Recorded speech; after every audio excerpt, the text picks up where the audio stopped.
Ano ang kadalasang dahilan ng ating pagtangis o ang pag-iyak? Marahil ang iba ay sa dahilang sila ay nasaktan o marahil dala ng kalungkutan at tampuhan o di kaya'y hindi pagkakaunawaan. Kaya minsan tumatangis tayo. Bilang pari, ako din ay tumatangis o umiiyak, kadalasan patago. Ang aking pagtangis ay dulot ng dalawang bagay. Una, dahil sa kagustuhan ng Diyos. Pangalawa, dahil sa kagustuhan ng mga ilang tao na nakapalibot sa aking buhay, lalo na kung ang kanilang desisyon ay hindi tama o dala na lamang ng kanilang manipulation.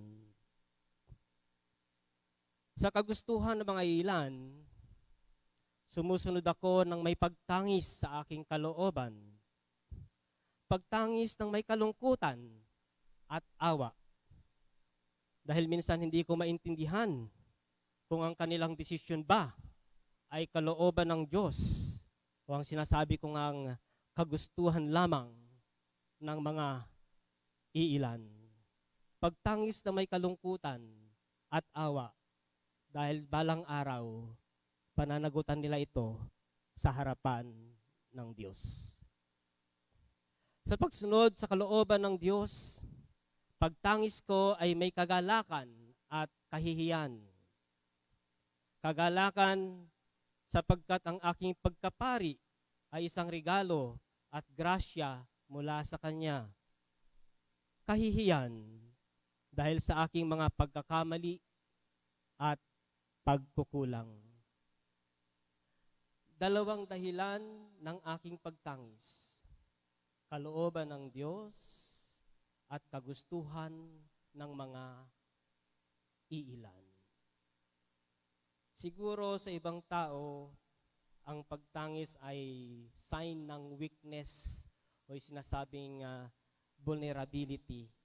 Pero sa totoo lang, kung totoong lalaki ka, hindi ka takot umiyak. But faith tells us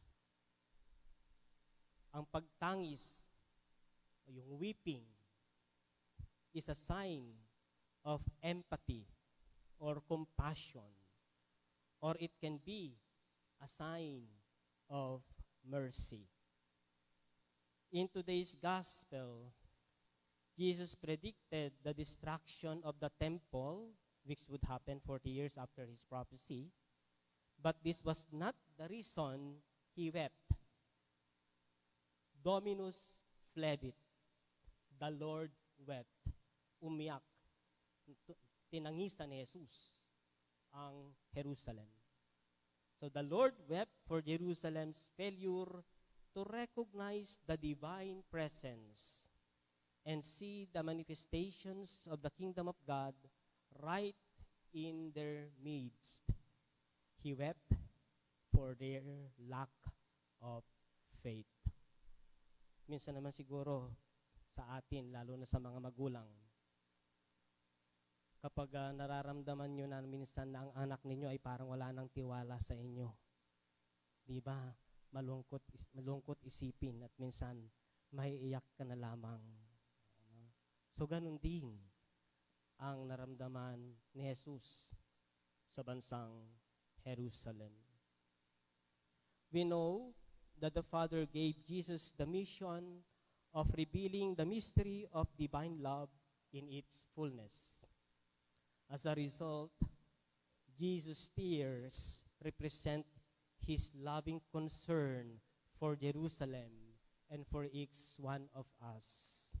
He feels responsible. That is, he desires our well-being and he wants us to see happy and peaceful. This is the tenderness of God the tenderness of Jesus that day he wept for Jerusalem. He weeps from the heart. They are reflection of Christ's suffering for our sins, and at the same time, an appeal to entrust ourselves to God's mercy. Kaya ang pagtangis ni Jesus ay pagpapakita ng kanyang pagkamahabagin. One of the desert father, Saint Isaac of Nineveh, so wrote about the resultant heart full of compassion. Sabi niya, what is compassionate heart? It is a heart which burns for all creation, for the birds, for the beasts, for every creature. When he thinks about them, when he looks at them, his eyes fill with tears. So strong, so violent is his compassion, that his heart breaks when he sees the pain and suffering of the humblest creature. That is why he prays with tears at every moment. Magandang pagnilayan ang mga salitang ito ni Saint Isaac of Nineveh, upang sa bawat pagtangis natin ay ating masariwa at mapanibago ang damdamin ni Jesus. Yun po ang wag nating kalilimutan. Kaya kapag ikaw ay umiiyak o nalulungkot, tanungin mo agad ang sarili mo, bakit ba ako umiyak? Dala lang ba ng aking pride? O dala-dala ko ang damdamin ni Jesus? Damdamin ni Jesus na nagmamahal. Damdamin ni Jesus na naaawa sa mga makasalanan. Kaya sa tuwing tayo'y tumatangis, sa ating pagtangis, ating masariwa at mapanibago ang damdamin ni Jesus na hindi nagpigil o nagtago ng kanyang luha nang makita niya ang sitwasyon ng Jerusalem. Sabi ni Pope Francis, ang mga mapagkunwari ay hindi marunong umiyak. Hypocrites do not know how to cry. They have forgotten how to cry. They don't ask for the gift of tears. Kaya nga, ang pagtangis at pag-iyak ay hindi tanda ng kahinaan o ng kaduwagan, kundi bagkus ito ay tanda at pagpapahayag ng isang taong may pakiramdam at may kapasidad na maawa, magmahal at umunawa.